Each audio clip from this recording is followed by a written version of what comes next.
नमस्कार. आपल्या सर्वांसाठी एक आनंदाची बातमी आहे. तुम्ही थंबनेलवर पाहिलंच की 476 कोटींचा हा जी-आर आहे आणि हे एक लेटेस्ट अपडेट आहे. आता एक जर आपण विचार केला तर आजची 11 एप्रिल आहे. आपण एक 10 एप्रिलचा एक जी-आर पाहतोय की जो या ठिकाणी तुम्हाला स्क्रीनवर दिसून राहिला. शासकीय वैद्यकीय महाविद्यालय वर्धा येथे 100 विद्यार्थी क्षमतेचं एक एमबीबीएस कॉलेज होणार आहे. त्यानंतर त्याला जवळपास 430 खाटांचं हे रुग्णालय असणार आहे. सोबतच मुलांचं मुलींचं हॉस्टेल सुद्धा असणार आहे आणि निवासस्थानं इत्यादी बांधकामाचं सुधारित जे अंदाजपत्रक आहे तर या ठिकाणी पब्लिश झालेलं दिसतं. डेट तुम्ही लगेच चेक करून घेऊ शकता. तुम्ही जर झूम करून पाहिलं तर हे तुमच्या लक्षात येईल 10 एप्रिल 2026 लेटेस्ट आहे. म्हणजे मी हे आजच डाउनलोड केलंय. आजची 11 एप्रिल आहे. आज आपण हा व्हिडिओ बनवतोय. नवीन असाल तर नक्की एकदा सबस्क्राईब करायला विसरू नका. शॉर्ट मध्ये सांगतो की नेमकं काय काय या जी-आर मध्ये दिलेलं आहे. कारण हा जो जी-आर आहे हा जवळपास 3 पेजेस वाला आहे. हे याचं दुसरं पेज आहे. त्यानंतर पुढचं पेज हे वाला आहे आणि गव्हर्नमेंटचं कॉलेज असणार आहे. तर त्यामुळे यामध्ये काय काय फरक पडू शकतो आपल्या पुढच्या येणाऱ्या काउन्सिलिंगवर, या एका कॉलेजमुळे किंवा अजून एखादं कॉलेज येऊ शकतं का, तर हे सुद्धा आपण डिस्कस करूया. जर आपण समजा याचं लास्ट पेज पाहिलं तर हे एक या ठिकाणी एक अंदाजपत्रक दिलेलं दिसतं आपल्याला. तर हे सगळं 3 पेजेसचा हा जी-आर आहे. आपल्या ग्रुपवर मी तो शेअर करून देईन. चला बघूया की नेमकं आपल्याला जी-आर मध्ये काय काय सांगितलेलं आहे. त्याला थोडं समराईज केलेलं आहे मी, जेणेकरून तुम्हाला सगळ्याच्या सगळं हे वाचायचं काम पडणार नाही. पहा, सुरुवातीला जी-आरचं एक्सप्लेनेशन नेमकं काय, तर जी-आर नुसार वर्धा येथे आपल्याला एमबीबीएस कॉलेज जे आहे तर यासाठीचा हा जी-आर आहे. 430 खाटांचं हे रुग्णालय असणार आहे आणि यामध्ये 476.97 कोटी एवढं अंदाजपत्रक आहे. आता काय काय असणार आहे, तर 100 विद्यार्थ्यांची क्षमता असलेलं हे एमबीबीएस कॉलेज आहे. त्यानंतर 430 खाटांचं हॉस्पिटल असणार आहे आणि हॉस्टेल आणि रेसिडेन्शियल फॅसिलिटीज ही सगळी कॉलेजच्या परिसरामध्ये उपलब्ध असणार आहे.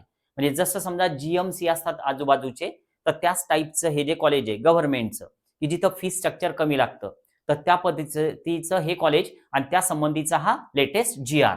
यानंतर या प्रोजेक्टसाठी एकूण जो खर्च आहे तर तो त्या जी-आर मध्ये दिलेला आहे.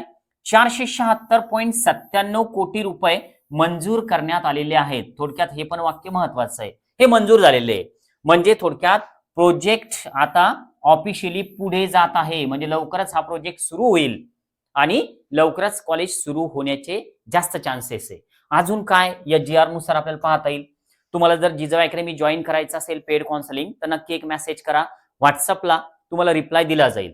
बघा, डेव्हलपमेंट स्टेटस काय नेमकं कॉलेजचं, तर ते पाहणं गरजेचं आहे. कारण बघा, दरवर्षी काय होतात की हे कॉलेज येतात.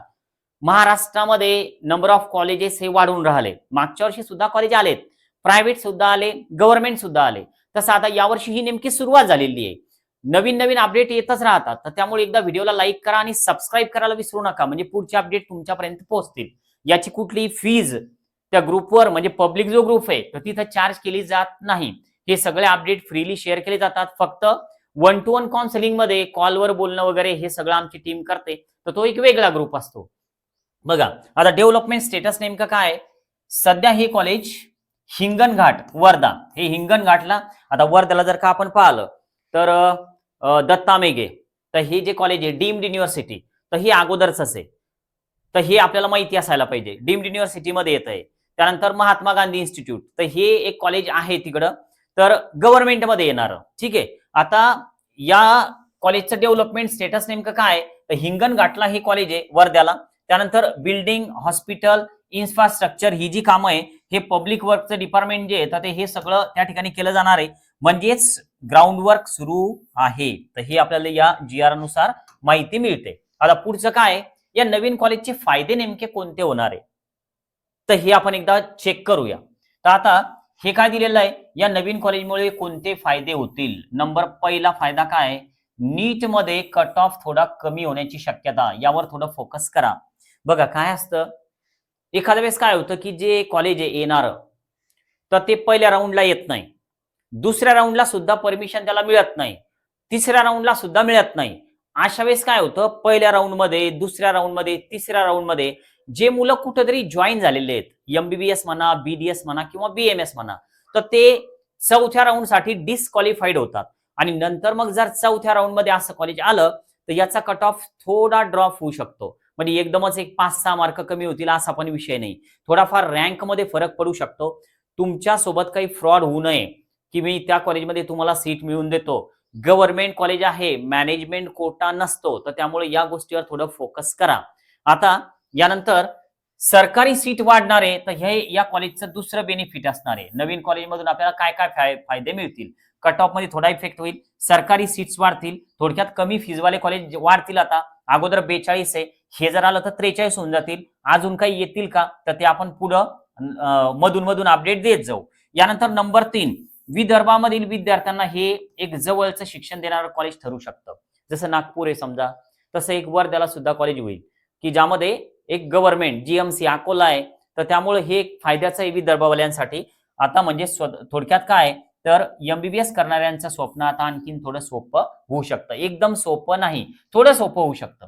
आता जीआर नुसार अजून आपल्याला काय-काय या ठिकाणी घेता येईल. कॉलेज नेमकं कधी सुरू होईल? कारण ही सगळ्यांची उत्सुकता असणार आहे, की सर कॉलेज यावर्षी सुरू होईल का? 3 मेला एक्झाम आहे. लगेच रिझल्ट साधारण 1 जूनच्या पहिल्या-दुसऱ्या आठवड्यात येऊन जाईल. काउन्सिलिंग सुरू होईल. तर लगेच कॉलेज उपलब्ध होईल का चॉईस फिलिंगसाठी? तर बघा, काही कंडिशन असतात. सध्या फक्त जीआर आलेला आहे हा. पुढील टप्पा काय होईल? तर हे सगळं एनएमसी कडे जातं. नॅशनल मेडिकल कमिशन ही एक संस्था आहे, की जी मेडिकल एज्युकेशन वर कंट्रोल ठेवते पूर्णपणे. कॉलेजचं परमिशन असेल, कॉलेजच्या सीट्स वाढवणं असतील. म्हणजे थोडक्यात जर एनएमसीला असं वाटलं, की सगळ्या कंडिशन फुलफिल होत आहेत, तर एनएमसी याला अप्रूव्हल देईल. यानंतर काय होईल तर ऍडमिशन प्रक्रिया सुरू होऊन जाईल किंवा जर अप्रूव्हल जर आलं तर अंदाजे समजा 2026-27 म्हणजे ही जी आपली बॅच आहे, तर या बॅचमध्ये कॉलेज सुरू होण्याची शक्यता आहे. जसं आता अहिल्यानगर जे आहे कॉलेज, तर आता त्याचा जीआर खूप दिवस अगोदर आलेला आहे. त्यावर पण आपण एकदा अपडेटेड व्हिडिओ बनवूया. आता यानंतर अजून काय बघा, रिअलिटी नेमकं काय आहे? तर लक्षात घ्या, जीआर मंजूर झाला म्हणजे ऍडमिशन सुरू होत नसतात. तर ही एक रिअलिटी तुम्हाला जाणून घ्यायची. जोपर्यंत NMC national medical commission approval देणार नाही तोपर्यंत काहीच होणार नाही. त्यानंतर एनएमसीचा अप्रूव्हल आणि कंप्लीट इन्फ्रास्ट्रक्चर जे आहे बिल्डिंग वगैरे सगळ्या गोष्टी तर ह्या कंप्लीट असणं गरजेचं आहे. यानंतर पुढचा मुद्दा की जो आपण सहज या ठिकाणी हाताळू शकतो की पुढच्या मुद्द्यामध्ये नेमकं काय घेता येईल आपल्याला. हे जीआर आलं, पण आता पुढच्या मुद्द्यामध्ये लक्षात काय ठेवायचं की जे मी स्क्रीनवर लावलेलं नाही. बघा, कुठलंही कॉलेज असो, ज्यावेळेस हे कॉलेज नवीन असतं, पहिलं वर्ष असतं, डेव्हलपिंग स्थितीमध्ये हे असतं, तर विद्यार्थी काय करतात, जे हायर स्कोरवाले मुलं आहे, तर हे चॉईसमध्ये त्या कॉलेजला ठेवत नाहीत. मग आपला स्कोर जर थोडाफार कमी आहे, आपला रँक थोडाफार कमी आहे, मग अशा वेळेस आपण जर प्रेफरन्स लिस्ट थोडी स्टँडर्ड कॉलेजनुसार जर का टाकली, तर एखाद्या वेळेस आपले पण अलॉटमेंटचे चान्सेस वाढू शकतात.